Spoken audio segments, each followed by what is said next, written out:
So guys आज की Monday night raw जो हो रही थी New Orleans Louisiana smoothie king center से वो फाइनली एंड हो चुकी है। ये एक गो होम एडिशन होने वाला था बिफोर रॉयल रंबल। तो चलिए एक बार नजर मार लेते कि यहाँ पे हमें क्या कुछ देखने को मिला। एंड नाउ आप देख रहे हैं रेसल मैरिक्स एंड सब्सक्राइब करना तो बनता है। तो यार शो की धमाकेदार स्टार्टिंग होती है सेथ फ्रीकिंग रॉलिंस से, जिनके पैर पर हम एक नी ब्रेस बंधा हुआ देखते हैं। सेथ रॉलिंस रिंग में आते हैं एंड सबको अपना गाना गाते हुए सुनते हैं। वो अपना चश्मा उतारते हैं एंड हमें उनकी आंखों में आंसू दिखाई देते हैं। फिर वो खुद को संभालते हुए कहते हैं कि यार मंडे नाइट रॉ पर आप सभी का वेलकम है। एंड वो बताते हैं कि कैसे वो अब तक मंडे नाइट रॉ पर WWE पर वर्क हॉर्स बने रहे, कभी हार नहीं मानी। जहाँ भी टाइटल को रेलेवेंट रखना था उसे रेलेवेंट रखने के लिए उन्होंने हर जगह उसको डिफेंड किया। बट लास्ट वीक जिंदर महल को हराने के बाद वो समझ चुके थे कि अब वक्त आ गया है। एंड उनके डॉक्टर्स ने उन्हें बताया कि उन्हें MCL, ACL and partial meniscus की प्रॉब्लम हो चुकी है, जिसके चलते अब वो शायद रेसलमेनिया को मिस करने वाले हैं, जिसके लिए वो सबसे माफी भी मांगते हैं। लेकिन तभी देखते ही देखते वहाँ पे इंपीरियम की एंट्री हो जाती है एंड गंथर रिंग में आ जाते हैं। सेथ कहते हैं कि अरे मैंने ये तो सोचा ही नहीं था, बट अगर कुछ करना चाहते तो जल्दी से शुरू हो जाओ। गंथर कहते हैं कि चिंता मत करो, काइजर एंड विंची आज न्यू डे से लड़ने वाले हैं, तुम्हें बस मुझसे बात करनी चाहिए, मेरी चिंता करनी चाहिए। देखो यार मैं जानता हूँ कि तुम क्या चीज हो, तुम हमेशा टॉप पर बने रहे, हर दिन जीत कर ही अरीना को छोड़ा तुमने, एकदम मेरे जैसे। एंड काफी अजीब लग रहा है ये जानकर कि तुम रेसलमेनिया में नहीं आ पाओगे, बहुत बुरा हुआ। तभी रॉलिंस कहते हैं कि यार पहले पूरी बात तो सुन लिया करो। तो मैं कह रहा था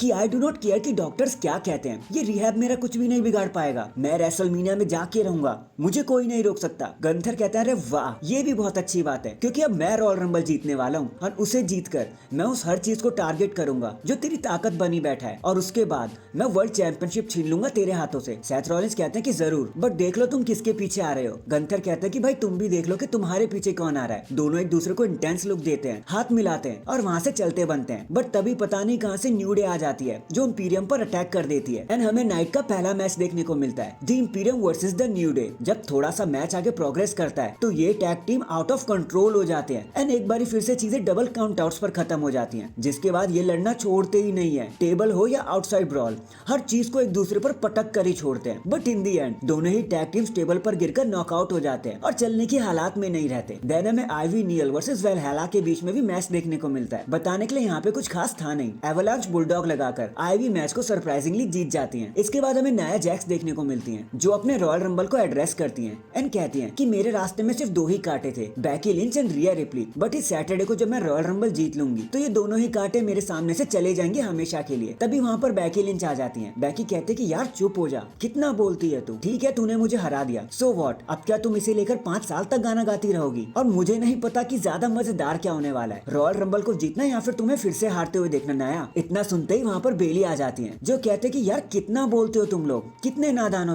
तुम में से कोई भी नहीं जीतने वाला, क्योंकि it's my year, royal rumble मेरा है, रेसलमेनिया का साइन भी मेरा है, तुम लोगों को कुछ नहीं मिल पाएगा। एंड देन बेली बैकी को नया जैक्स पर धक्का मार देते हैं और फिर हमें इन तीनों के बीच में ब्रॉल देखने को मिलता है, लेकिन लास्ट लाफ की विनर रही नया जैक्स। अब इस मूवमेंट पर चीजें ना हीट पकड़ने लगी थी मंडे नाइट रॉ पर। देन हमें dirty Dom Dom versus the Miz के बीच में भी एक मैच देखने को मिलता है, जहाँ मैच में ज्यादा कुछ हुआ नहीं था। Finn Balor and JD McDonald की हेल्प के साथ डॉम डॉम मैच को बड़ी आसानी से जीत जाते हैं। लेकिन मैच के बाद फिन बैलर जब अटैक कर रहे होते हैं मिस के ऊपर कि बेटा आज मैं तुझे चमका के छोड़ूंगा, DIY वहां पर आ जाते हैं एंड हमें ऑल आउट फाइट देखने को मिलती है, जहां DIY मिस को बचा लेते हैं और कहते हैं कि भाई आज नहीं पिटने देंगे हम तुम्हें। इसके बाद हमें आइवार वर्सेस चैट गेबल के बीच में भी एक मैच देखने को मिलता है एंड पता नहीं व्हाट्स रॉन्ग विद WWE, कितनी बार इस चीज को दिखाना चाहती है भाई मुझे समझ नहीं आता। आइवार इजिली इस मैच को जीत जाते हैं और मुझे लगता भी नहीं है कि किसी को फर्क भी पड़ता होगा। देन फाइनली हमें कोडी रोड्स देखने को मिलते हैं और आज हम जानते हैं कि कैसे इन दोनों के बीच में, मतलब CM punk and Cody Rhodes के बीच में आमना सामना होने वाला है। कोडी रोड्स रिंग में आते हैं, कुछ कहने की कोशिश करते ही हैं कि CM पंक भी वहां पर आ जाते हैं और कहते हैं कि let's take a moment to appreciate all of this. हम दोनों ने यहाँ तक आने के लिए अलग अलग रास्ते को चुना, बट इस सैटरडे जब हम दोनों रॉयल रंबल में होंगे सब कुछ बदल जाएगा। होप उसके बाद भी हम दोस्त बने रहेंगे, तो चलो अब इस चीज को एंजॉय करते हैं। कोडी कहते हैं कि भाई फाइन,